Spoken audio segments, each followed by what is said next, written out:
वित्त मंत्री के हालिया बयान जो उन्होंने अमेरिका यात्रा के दौरान दिए, वो इस बयान पर जमकर ट्रोल हुए। कई तरह के चुटकुले बने, मजाक उड़ा, जो प्रथम दृष्टया सही भी प्रतीत होता है, क्योंकि डॉलर के मुकाबले रुपया देखते ही देखते एक साल में 73 से 83 रुपए तक आ पहुंचा है। अब यदि सोशल मीडिया ट्रोल्स के लेवल से ऊपर उठकर यदि एनालिसिस करें कि वित्त मंत्री के बयान का निरपेक्ष होकर, तब कुछ नए फैक्ट्स सामने आते हैं। जब भारत आज़ाद नहीं हुआ था तब हमारा वैश्विक व्यापार ब्रिटिश मुद्रा पाउंड में होता था, न कि यूएस डॉलर में। सेकेंड वर्ल्ड वॉर जो हुआ ही वैश्विक धन कुबेर रोथशाइल्ड जैसे ग्रुप की वजह से, ये युद्ध एक तरह से करेंसी वॉर था, जिसने इन धन कुबेरों को अपनी मनमर्जी दादागिरी से डॉलर के भाव तय करने का हक दे डाला था। सेकेंड वर्ल्ड वॉर से पहले तक ब्रिटिश हुकूमत के सितारे बुलंद थे, लेकिन सेकेंड वर्ल्ड वॉर के बाद ब्रिटिश हुकूमत का सूरज अस्त होने लगा। उसके अधीन देश धीरे धीरे आज़ाद होने लगे। 1947 में इंडिया आज़ाद हुआ और 1949, 51, 55 आते आते लगभग सभी देश आज़ाद हो गए। इस दौरान ब्रिटिश राज का सिर्फ राजनीतिक पतन ही नहीं हुआ, उनकी ऑफिशियल मुद्रा पाउंड को भी ज़बरदस्त डिग्रेड होना पड़ा।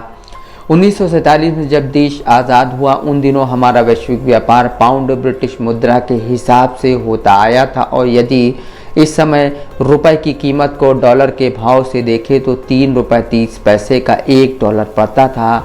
आज़ादी के बाद जब ब्रिटिश हुकूमत की चूड़ियाँ टाइट होनी शुरू हुई, वैश्विक धन कुबेरों ने ब्रिटिश पाउंड की कीमत गिरा दी, जिसका नतीजा यह हुआ कि रुपया और डॉलर अब 3 रुपये 30 पैसे से बढ़कर 4 रुपये 76 पैसे हो गया 1949 में, और अब वैश्विक ट्रेड पाउंड के बजाय डॉलर से होना शुरू हो गया। अब 1949 से डॉलर व रुपए का भाव इसी 4 रुपये 76 पैसे पर बना रहा, और ये हालात 1966 तक बना रहा। अब 1949 से 1966 आते आते 4 रुपये 66 पैसे डॉलर के भाव पर हमारा बजट, वित्तीय घाटा, सब कुछ गड़बड़ जाहिर है होना ही था, क्योंकि डॉलर 3 रुपये 30 पैसे से 4 रुपये 76 पैसे हो चला था। हालिया आज़ाद हुए मुल्क की इकोनॉमी लड़खड़ाने लगी थी। 1962 चाइना युद्ध व 1965 पाकिस्तान युद्ध ने कमर तोड़ कर रख दी। 1966 पाकिस्तान से युद्ध के बाद अब उन्हीं वैश्विक धन कुबेरों ने इंडिया को टाइट किया। प्रधानमंत्री लाल बहादुर शास्त्री दिवंगत हो चुके थे, इंदिरा पीएम बनी ही थी, डॉलर के दाम बढ़ाए गए, या यूँ कह दीजिए रुपए को गिराने पर मजबूर किया गया। भाव अब 6 रुपये 36 पैसे हुआ और अगले ही साल 7 रुपये 50 पैसे हुआ, और इंदिरा की मृत्यु के वक्त 1984 में 11 रुपये 36 पैसे तक आ गया। उसके बाद राजीव की समय यही डॉलर 11 रुपये 36 पैसे से शुरू होकर 1989 में 16 रुपये 23 पैसे तक जा पहुंचा। 1989 से 1992 का दौर वैश्विक उथल पुथल का रहा। हमारे यहाँ भी राजनीतिक अस्थिरता का दौर आया। इस दौरान मंडल कमंडल, रथ यात्रा, राम जन्मभूमि, राजीव की हत्या, सब कुछ इसी दौरान हुआ, और मनमोहन सिंह 1991 तक पहली बार प्रधानमंत्री बने। नरसिम्हा राव की सरकार में, जिन्हें आर्थिक सुधारों का श्रेय दिया जाता है।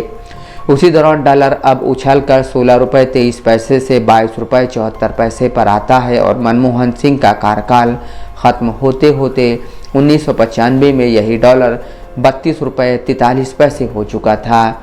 2004 में जब मनमोहन सिंह पीएम बने, तब यही डॉलर 32 रुपये 43 पैसे से उछलकर 45 रुपये 32 पैसे पर आ चुका था, और जब उन्होंने कुर्सी छोड़ी तब 62-63 करीब डॉलर चल रहा था। पूरे इतिहास में डॉलर के मुकाबले यदि रुपया मजबूत हुआ तो कुछ समय के लिए 1977 से 1979 जब जनता पार्टी की सरकार रही, उस दौरान कुछ हद तक काबू में रहा। इसके बाद डॉलर के भाव पर लगाम लगाई मनमोहन सिंह ने, क्योंकि अटल बिहारी के दौर में यही डॉलर 45 रुपये से 48 रुपये के बीच चल रहा था, जिसे आते ही काबू करके तुरंत 48 से 45 पर लाया गया, और 2007 में वो इसको 41 पर भी ले आए थे।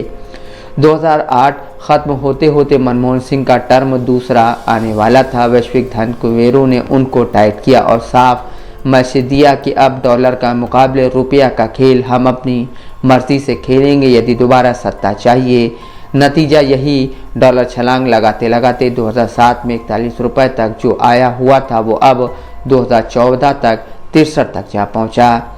यूपीए 2 में जैसे ही डॉलर के दाम बढ़ने शुरू हुए, तत्कालीन गुजरात सीएम ने उसको मुद्दा बना डाला और देश की जनता का भावनात्मक शोषण करते हुए उनको यकीन दिलाया कि मैं आया तो डॉलर के भाव काबू कर लूँगा।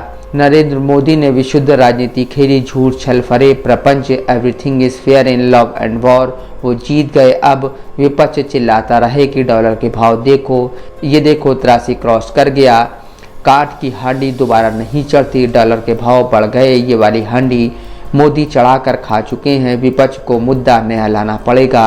हकीकत यह है कि डॉलर 83 क्या 100 120 कुछ भी जाएगा और कोई माई कलाल उसको कम नहीं कर सकता। डॉलर को झुकाने के लिए रशिया व चाइना जैसी महाशक्ति बननी पड़ेगी, तब जाकर डॉलर झुकेगा।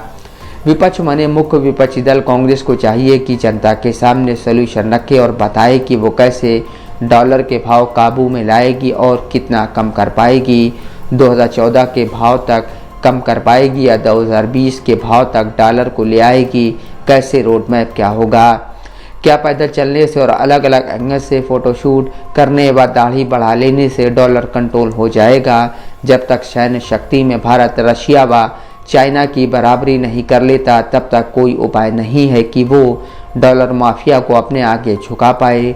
और सैन्य शक्ति बनेगा कैसे? अग्निवीर योजना लाकर मोदी वो संभावना भी जीरो कर चुके हैं। जो दूसरी तरफ कांग्रेस ने कोई भरोसा वादा नहीं किया है कि वो अग्निवीर योजना खत्म करेंगे। Navneet Chaturvedi, Dastak live news.